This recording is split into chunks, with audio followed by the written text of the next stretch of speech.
Hey everyone, welcome back to my channel. In today's video, I'm going to be telling you about all of the books I read during the month of January. So in January, I read 5 books, which is not quite as many as I hoped, but the last week of January I didn't really read at all, which was kind of disappointing. But I feel like 5 is still a decent amount, considering I read them in 3 weeks, and they're actually pretty long books. So let's just get right into it. The first book I read in January was The Wartime Sisters by Linda Cohen Loigman, and this story was about 2 sisters who didn't really get along growing up. One was jealous of the other one just had no idea why her older sister was so mean. They had a lot of tension, and then all of a sudden one day, like, they kind of just stopped talking, I believe for 5 years. And it's about how circumstances in like World War II kind of forced them to come back together and to have to like live together and stuff like that. And I don't want to give away like obviously what happens or anything, but not much. Like, it's not action driven at all. It is definitely character driven. It kind of like the main thing that happens is the war is going on, so it's kind of about life during World War II, and then like one specific thing happens. But other than that, like, it's not super like action packed, so if that's what you like, you will hate this book. But I don't mind that at all. I actually prefer character driven books, so I really did like this book a lot. It was very enjoyable to read, and this book actually switches point of view like pretty often. It's like the 2 sisters, and then I believe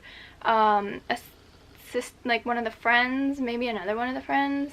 It's not just the sisters, which is really interesting to see like a bunch of different points of view. And yeah, so I think I rated this 4 stars, maybe 3.5. The second book I read in January is Layla by Colleen Hoover. Side note, I used to say Colleen Hoover because I wasn't sure, but now I know that it's Colleen because I've heard her say it herself. So Colleen Hoover, and it's about this girl who, wait, okay, I don't even know. This book is about so much. It's kind of crazy, honestly. Basically, these 2 people fall in love, they start dating, but then the guy's crazy ex-girlfriend shoots them both, and, you know, the girl almost dies. And in order for the guy to kind of get the girl back after the accident, because, you know, she's kind of shaken, she's kind of different now because of the trauma, he takes them back to the place where they met, which was like a bed and breakfast, I believe. And there's like a presence, like a ghost, like a being named Willow. And then he like starts to fall in love with Willow while still being with this girl. What's her name? Layla. Oh, hello. And it's kind of crazy. Like, Leeds, who's the guy, he's like really weird for falling in love with a ghost. And like, yeah, it's crazy, but I thoroughly enjoyed it, to be honest. I think I read it in like 2 days. I kept freaking out to my best friend about it, telling him like, oh my god, like now this happened, oh my god, now this happened, oh my god, now this happened. And like, it was like a roller coaster, like an actual roller coaster reading this book. But I think I would rate it 4.5 out of 5 because it was so fun to read and it was very unique. And the end of the book was so like just nice and touching, and it kind of made me almost cry. My eyes like teared up because I was just so happy. Most people probably don't cry to this book. I'm just weird. If you want a Colleen Hoover book that is not purely romance and there's like a little bit of weird stuff in it, definitely read Layla. Obviously also Verity, but Layla is a pretty good book too. The next book I read in January was so amazing. I honestly think that it is my new favorite book ever. The Love Hypothesis. It's just, okay, I am in love with Adam. I want every man in my life from now on to be like Adam. He is just so, okay, wait, you don't even know what it's about. Okay, so basically, it's about this girl who is a 3rd-year PhD candidate. Her name is Olive, and she kind of makes her best friend think that she is in a relationship because she wants her best friend to go for her ex, which sounds weird, but her best friend really likes her ex, and she never really liked her ex. So she's like, yeah, go for it, go for it. But then the best friend is like, well, no, I can't. He's your ex. Like, you probably are still in love with him, blah, blah, blah. So to prove that she was not, she tried to convince her that she's already seeing someone else. And one day when they're at school, like in the lab late at night, her best friend, I'm sorry, I don't remember what her name was, walks by, and so Olive literally just turns to the first guy she sees and kisses him, and then he ends up being a professor at the school. So this is about fake dating. It is about boy falls in love first, or whatever that trope is called, and it is just like amazing. Basically what happens is Adam, which is the professor, and Olive decide to continue like a fake relationship because it benefits them both. And yeah, like Adam is such a sweetheart. He's like grumpy, but he's also has a soft spot for Olive, and he's really sweet. And this is such a good book. Like The Hating Game was like the guy is grumpy, and you know, he's like kind of aggressive, and I didn't quite like the guy in The Hating Game. But with Adam, he is like grumpy, but he's not really aggressive, but he is protective of Olive when it calls for it. And obviously they catch actual feelings for each other, and it's just, I love this book so much. I think I read this too in like a day, or I think I read it in 2 days. And it's like over 300 pages. I just couldn't put it down. And there was one part in the book that I loved so much. I don't annotate, but I wanted to just like underline it and highlight it and add a sticky note. I was like, oh my god, and I almost cried. Like that one line, I don't even know if anybody knows what I'm talking about, because I probably am the only one that was like, oh my gosh. But oh my gosh, yeah, I just loved it so much. The chemistry, the plot, like I love the academic setting. I love how the author Ali Hazelwood kind of threw in some more intellectual terms and like stuff to do with like biology and psychology and neurology that I did understand because I studied psychology in school.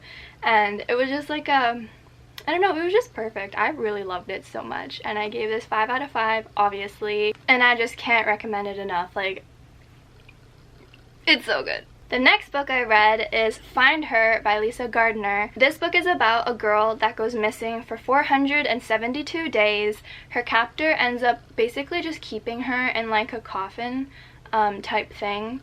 Like literally like a wooden box, yeah. And you know, taking her out to do stuff to her, and it's just like, you know, you gotta be okay with reading that stuff in order to read this book, because it's kind of, there's a lot of like, it's not graphic detail, but it is disturbing and like upsetting content, material, whatever. So I personally listen to true crime all the time, and this really reminds me of some of the stuff I've already heard of, so it didn't bother me in that sense. Like obviously it's still upsetting, but I wasn't like absolutely shocked because, you know. But anyway, yeah, so it's about that, and then she, you know, leaves, escapes, starts getting her life back on track, but then, dun dun dun, she goes missing again. But this time, you know, she was so traumatized that as soon as she got out, she started to take self-defense classes. She really like got to know what to do when this happens, especially since she already has gone through it once. So it's kind of about her trying to escape again, and then obviously people trying to find her, and then they discover all these things about her, and then the book is kind of like twisting it, like, is she doing this on purpose to seek revenge on people that are like this because she keeps getting into trouble and now she's gone? And I think it was a pretty good book. It wasn't mind-blowing. I definitely didn't quite see the ending coming, but my best friend read this with me, and he was like, oh yeah, like I kind of saw that, like that makes sense, but he still liked it too. I think I would rate this maybe 3.5 to 4 stars because I really loved it. I couldn't put it down. I think this too, I finished it in like 2 or 3 days, and it's like not the shortest book. But yeah, if you want a book that like you can't put down, definitely this one is really good. But again, be warned, it is pretty dark, and if you're not able to handle that kind of thing, then this book is definitely not for you. And the last book I read in January is While We Were Dating by, oh gosh, Jasmine Guillory.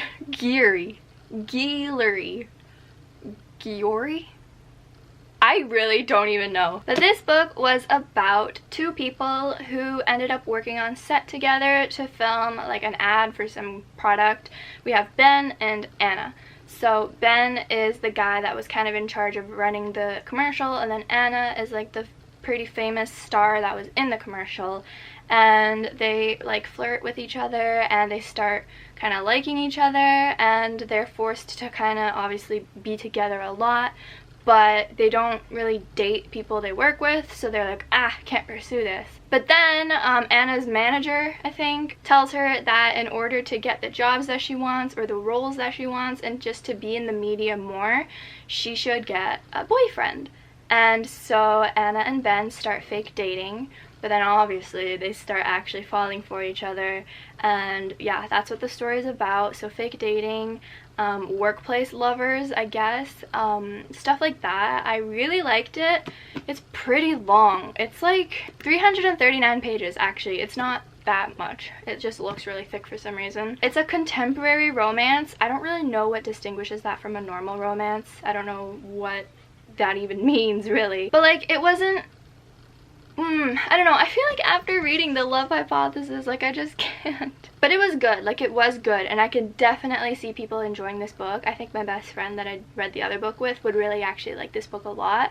It's very realistic, and it's like really sweet to see how the characters develop and their feelings for each other develop. But I think I rated it a 3 out of 5.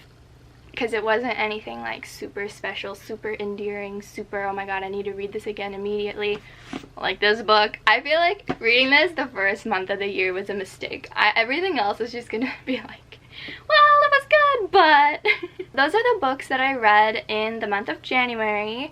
In February, I'm going to probably just read only romance because it's February. So look out for that video, but I will miss my mystery and thrillers very much. Make sure you subscribe, like this video if you enjoyed it, and I will see you in my next one. Bye!